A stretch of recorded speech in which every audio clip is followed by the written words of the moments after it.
Welcome, everyone. It is Wednesday, and it is time for the NBA Triple Double Show for April the 20th, 2022. Over the last 60 shows, our record has been 63.7% against the number. Both of us, I believe, are actually running even higher than that over the course of the season for our premium clients. So it's been a really good run of things. I'm on a 9-1 against the spread run, Ronald. I can hardly believe it myself. 5 straight, 68% over the last 57. I can't be more thankful and grateful for this big run. How are things for you over SportsMemo? Yeah, overall pretty well. Started doing the MLB this week, and then yesterday I had a tough one. I feel like I had really good reads on the games. Just ended up choosing the wrong plays. That was a tough games yesterday. But hopefully we can bounce back today. Yeah, that we will. And that's the whole key. Yesterday doesn't matter. We could have gone 5-0 or 0-5. Today's what matters.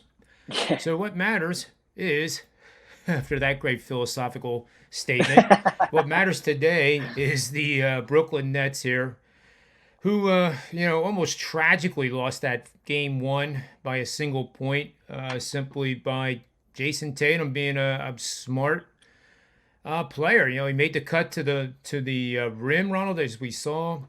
What I hmm didn't see until I watched the video again was that all 5 Boston Celtics players touched that ball in that possession. That's one of the fundamental principles that all coaches at any level, whether you're 8-year-olds or whether you're 38-year-olds, are taught year after year after year. And I found that kind of striking because that was an urgent moment. And I think it does reflect the unselfish nature of this Celtics team, but I don't know if it's going to be enough for the Nets, who are really going to come into the Boston Garden, as I still call it, TD Ameritrade Garden, but it's still the Boston Garden to me. I think the Nets are going to come in on a mission tonight and secure the win and get the series even. I just don't know how much I can count on it right now, but what are you seeing in this matchup right now? No, I agree with you. I think this is a net spot here. I think I feel like obviously that fourth quarter was a great one to watch as far as being like a fan. But I it almost seemed like a lucky draw there towards the end. Yeah, they did spread the ball around in that last play, um, and they got the win with a last second layup. But I think the Nets proved that they could play on the road against this Celtics team, who's considered probably one of the best defensive teams in the league. To me, here I do like the Nets to bounce back. I did a show doing a series preview, and I had the Nets winning this series in a 7-game series. So this is I feel like this is might be one of the games here in this specific game two that the Nets might be able to steal one here.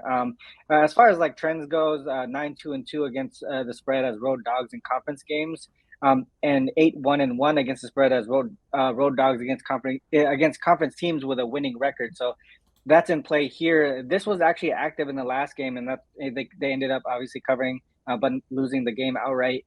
But in that situation, they're averaging 117 per game and allowing 113 per game. And then on the Celtics side, they're 9-16-1 against the spread as home favorites in conference games. And if you add the fact that their opponent has a winning record, they're 9-3 against the spread. And if you dive deeper into that one, if they're favored by 5 or less, they're actually 3-5 straight up and 1-7 against the spread, with an average full game margin of -5.2, which is kind of close to where I have this. I think the Nets win this one outright by 4 or 5.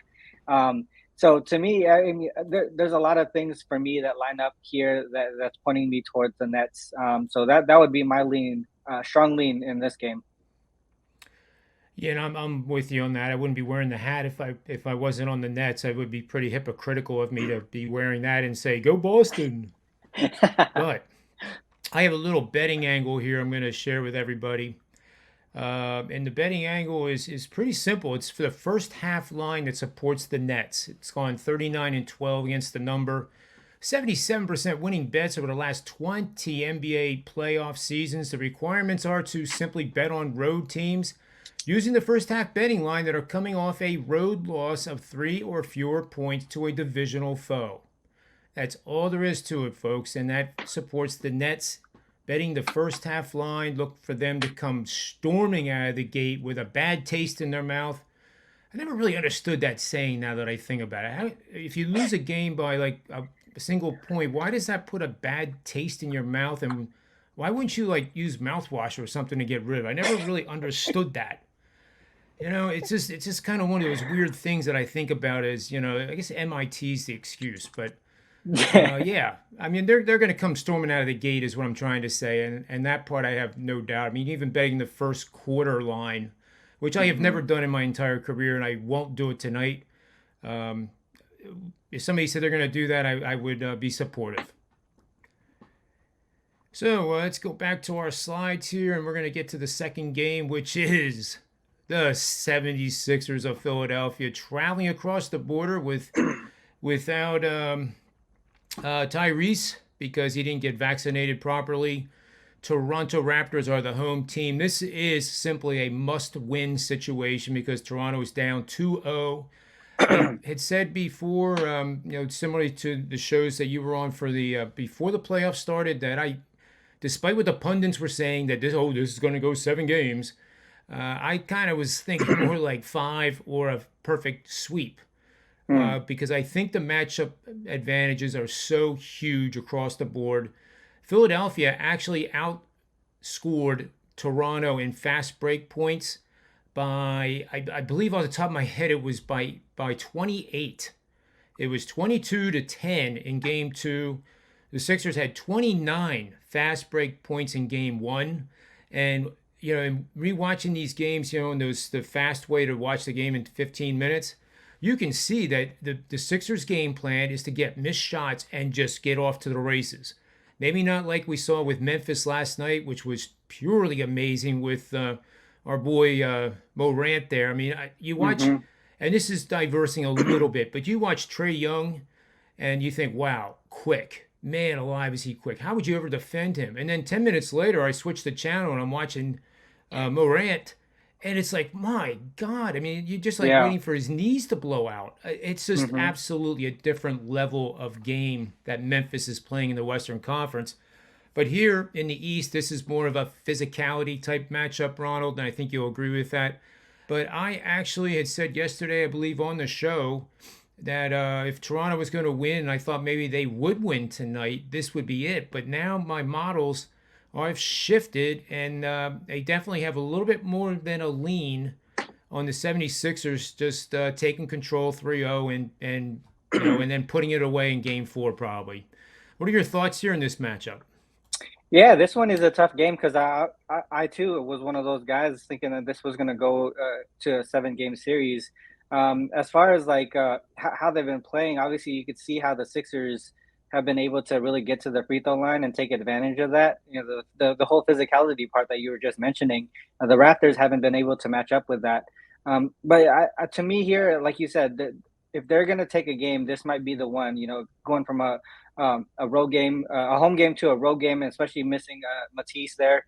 The other piece here is that I was looking at because I'm leaning towards the Raptors slightly. I don't know if I'm going to be able to bet that just because of how tight this game I think this is going to be.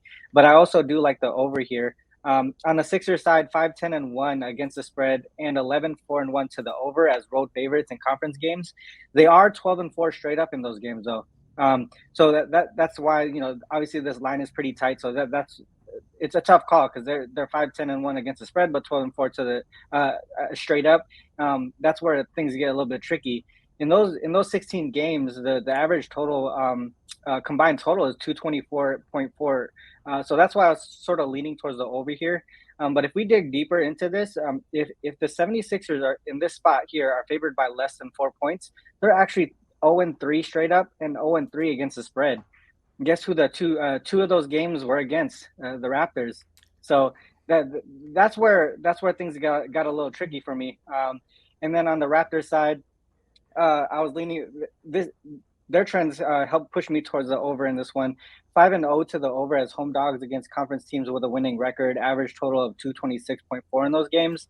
So if you look at both sides, you could see that, I think, even especially with the help of Matisse, a solid defender, not being able to play, it's going to help me, look towards the over, especially in this matchup. As far as the side, I still lean towards the Raptors. I just don't know how confident I could be with it, especially with how the series has gone so far.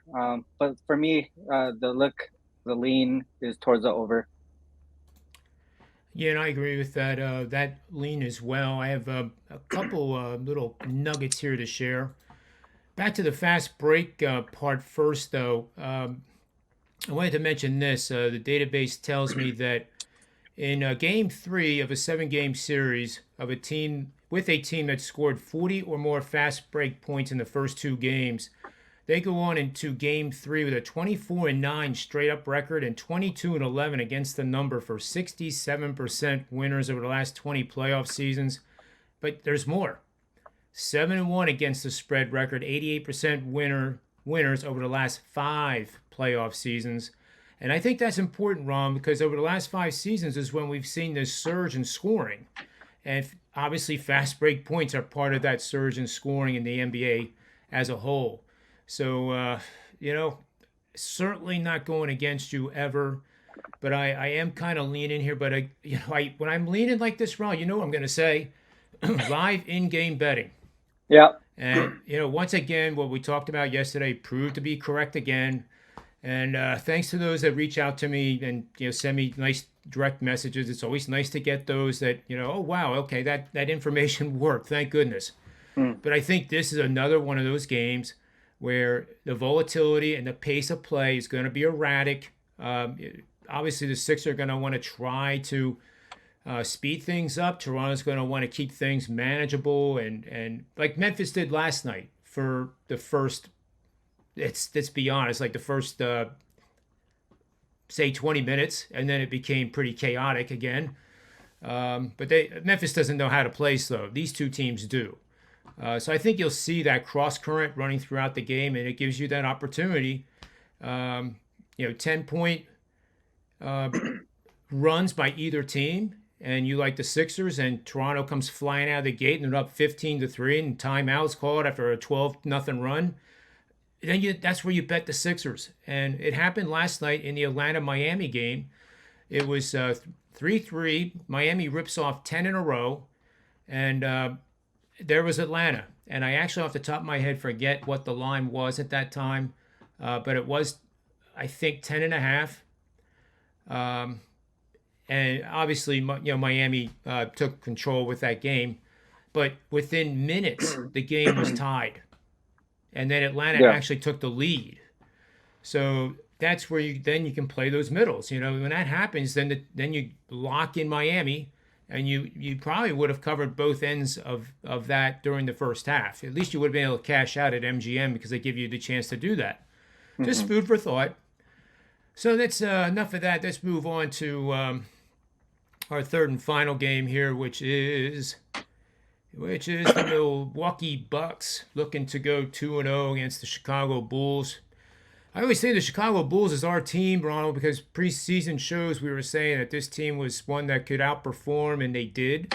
Yeah. 41.5 was the season total. At one point, it looked like they were going to be a 50-win regular season team. They didn't do that. But, the Bucks now are a double-digit favorite at home.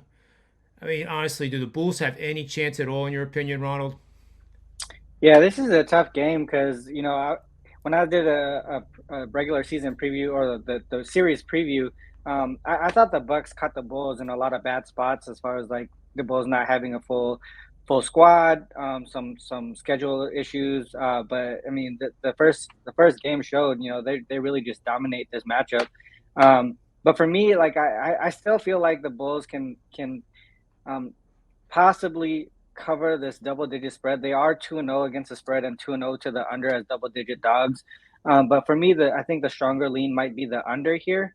Obviously, you see, we were expecting. I feel like a lot of people were expecting a bunch of points, especially with the Bucks playing the way they have been, the pace that they play, the fact that it's the first. They're not going to have a defensive stopper like PJ Tucker. I feel like a lot of what I heard was, oh, this is going to be a strong over game, and obviously they both didn't even hit the century mark in the first game.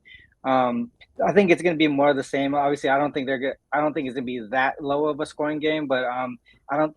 I still think the total might be too high here.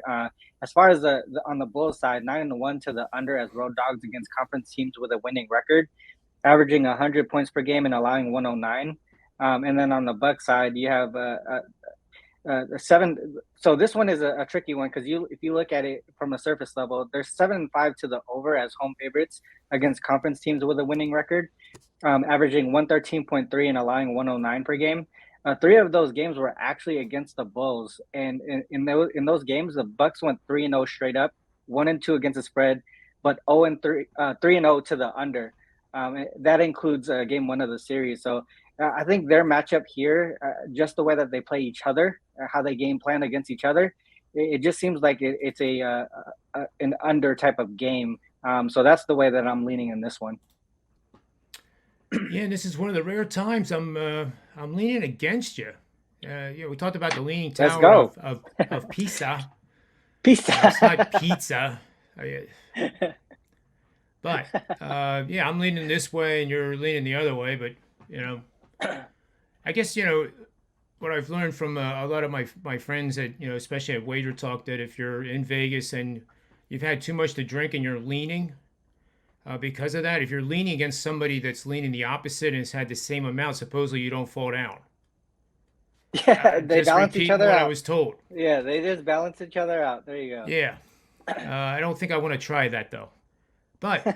I do have the betting angle of the day, and you know, this is you take this information, guys and gals, and you do what you want with it. To take kind of a quote from Ralph Michaels, he does a tremendous amount of trends and angles, which they call with Kelly in Vegas the TNA part of the show. And if you like the over, great. If you like the under, then go with the under. This is just information to help you become a better handicapper on both sides of the coin. So it clearly shows, Ronald and I are very successful professional bettors, yet here we have a divergence, which is rare, but it is what it is. Mhm. So the betting angle today, we're going to bet over the total. The team scored 90 or fewer points in their previous game, which the Bulls did.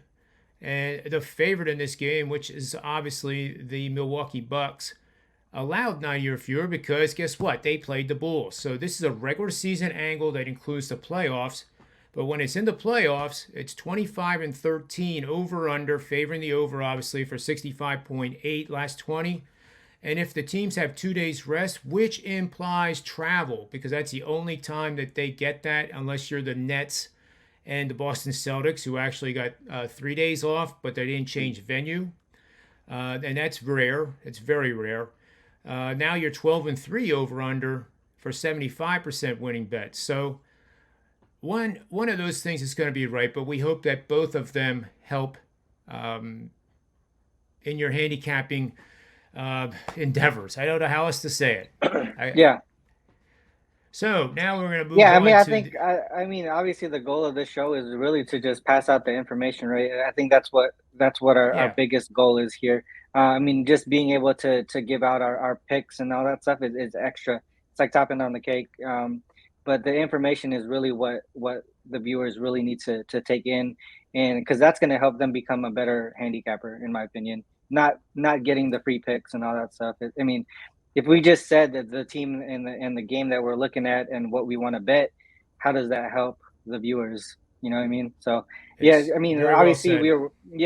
we're on the opposite sides here. I don't know if either of us are actually going to put money on it, but as far as us giving out that information, you use it and make your decision based off of it. That's correct. Well said. Yeah, we're trying to provide education, for lack of a better word, but we're not trying to be a lecture hall either, where you fall asleep, with calculus 201. And we're not trying to do that part of it. But yes, well said, Ronald. So let's go to the best bets, and I can tell you that my over bet for the betting angle of the day is not the best bet for the show. Um, We did. Well, actually, we didn't. I didn't do well yesterday because I said the Suns, and I think I said the Suns and under, but I also had the player prop Bam, which that won pretty easily, points and assists. But why don't we start with you for your best bet, and we'll take it from there. Yeah, for me, I think the best bet here is a look towards the Nets, either first half or the full game. I think I think they cover either one of those. But I'm for me, I think the best look today is looking towards the Nets on the slate today. Yep, and I agree. I hate to have the same pick from both of us, but I really can't say that the Sixers pick would be stronger because your points were, Nah. you know, that game. If you take the Sixers and they cover, that's great. You're going to look smart. But if they don't, you're going to look stupid because this is a must-win situation for Toronto. Conversely, Hmm. if you take Toronto, how in the world could you bet Toronto when they got killed in the first two games? Hmm. So it's no win. It's no win in that matchup. So I'm going to join you with the Nets. I think I wouldn't be surprised, honestly, if they win by double digits. Hmm. And I said yesterday I'd be shocked if Minnesota beat Memphis. Well, I don't need to be shocked, but I would be shocked if the Nets don't win tonight. So I feel pretty strongly about the Nets coming into Boston and delivering the counter punch to even up the series and head to Brooklyn for games 3 and 4. Hmm.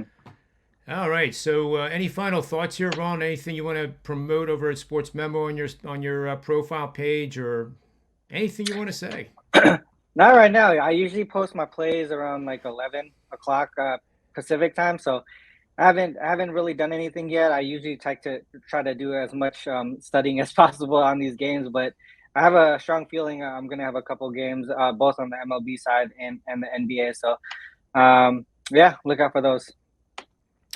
Real good. And make sure you get over to sportsmemo.com. A lot of specials going on for 25 of the finest handicappers you will find anywhere on this globe. We're part of the team of Wager Talk as well. So that now gives you 50 total professional sports bettors that are I'll put that list of 50, Ronald, up against any other 50. And over the course of a season, I'd be willing to bet that we do a whole lot better than any other place that can put together 50 handicappers that work as hard as we do to deliver the success that we do day in and day out. So Hmm. enough of my little bragging there, but it is fact. So we'll be back tomorrow, Ronald and I, hopefully with good news from our premium bets on Thursday, April 21st. But until then, the thing to remember is bet with your head, never over it, and may all the wins be yours.